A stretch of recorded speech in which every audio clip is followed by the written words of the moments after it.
Hey everybody, it's your favorite time of the week, that being Technique Tuesday. Today I wanted to talk a little bit about the dumbbell row, also known as the bent over dumbbell row.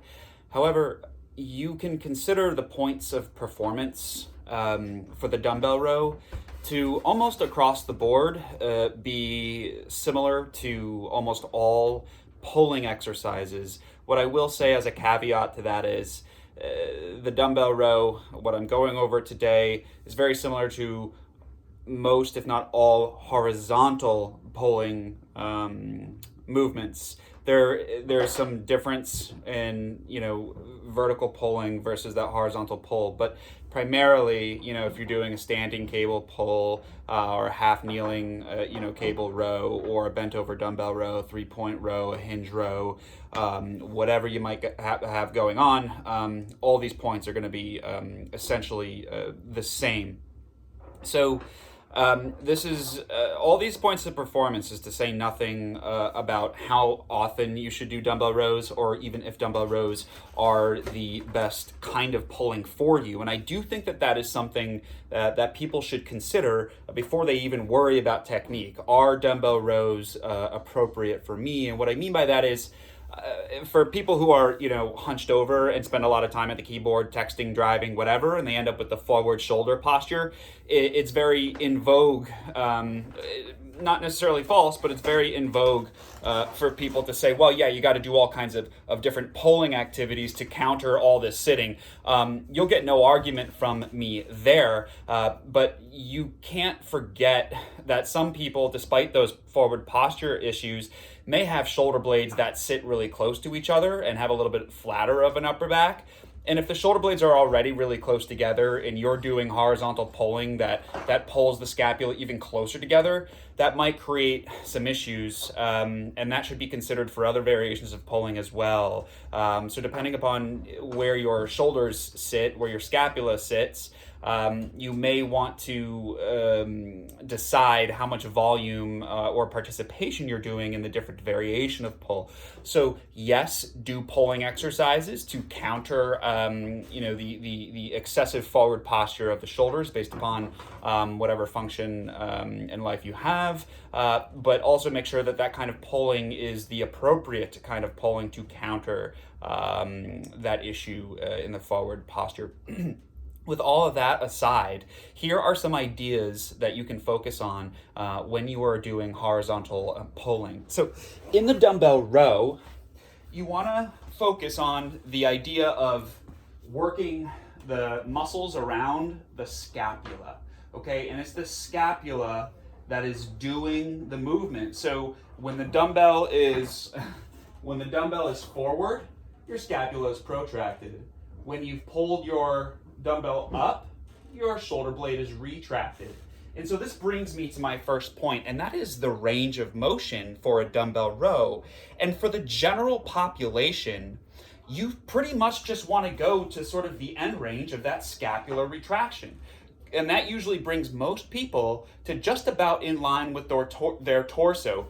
But what you'll actually see with a lot of folks is they'll crank this guy way up high, come up high, and then before long, you'll be complaining of pain in the front of the shoulder. And the reason that is happening is because if you row your elbow past your torso, you've run out of end range in that shoulder blade. And so the body's going to say, all right, well, if you want to keep pulling my elbow behind me, I'm going to sort of glide forward, as it were, with the front. So instead of just going here where I'm really strong, if I go anywhere past this range of motion, now I've engaged sort of the anterior portion of the shoulder, and this is an issue.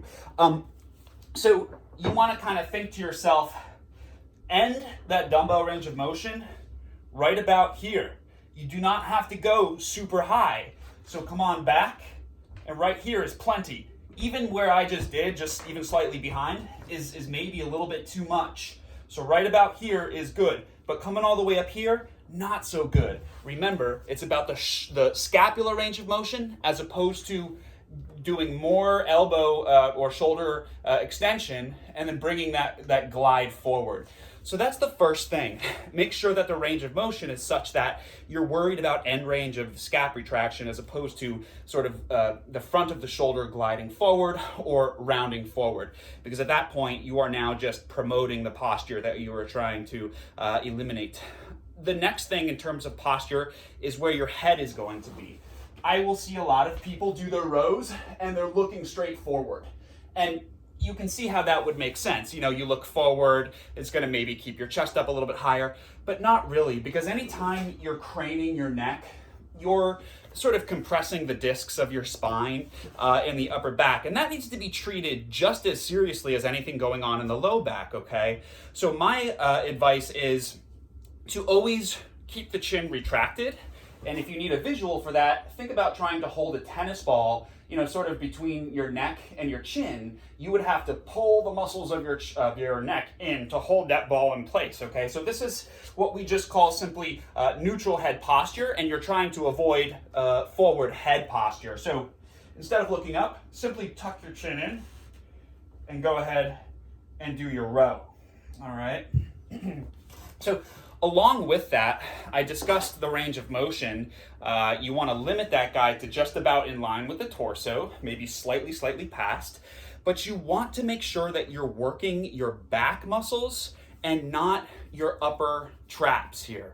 What I see time and time again, and this constantly gets screwed up, is people will shrug to get that range of motion, and they pull that dumbbell really close up to their chest. So watch my traps, okay? This is not what to do. Sorry, this is what not to do. Pulling up here, you can see I've kind of crowded my neck and I'm using my traps, right? This is not something we want. So my cue for that is separate the joints, meaning separate the shoulder from the neck.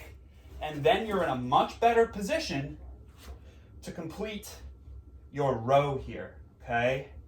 As opposed to lifting with your traps. So if you're the kind of person who collects all their stress here and they're tight in the neck, and somebody says, well, yeah, you got to do dumbbell rows to really open all this up. Well, if you screw up a dumbbell row and you end up shrugging to get that guy in there, again, you're doing more harm than good, definitely. Okay, so we talked about the range of motion. We talked about the forward head posture. And we talked about making sure that you're using the correct muscles. So kind of you want this to be an anti-shrug exercise. So that's a lot just right there. I'm trying to think if I have anything more substantial. So you of course want to keep your back nice and flat relatively through the whole range of motion. But that doesn't mean you need to crank your chest up really high and do the row like this, because if I do that, I'm kind of keeping my shoulder blade almost retracted the whole time. So what I like to do is I like to have that dumbbell actually kind of pull my shoulder blade out to have it sort of protracted, so there's more range of motion and a requirement for my shoulder blade to do work to get that dumbbell up. So instead of, you know, setting my posture here and doing this kind of shortened range of motion, I'm actually letting that dumbbell pull me slightly forward, not excessively, and then I'm rowing, okay? So that's another idea. And yeah, I suppose that's plenty in terms of the dumbbell row. Talked a little bit about what it should look like, the range of motion, which muscles to focus on using, and why you may want to do the exercise or might not want to do it, just depending on your own personal anatomy. So that was a lot for just a simple exercise, but it does go to show that you can't just exercise for exercise's sake. You really do have to consider all the things that go into exercise selection.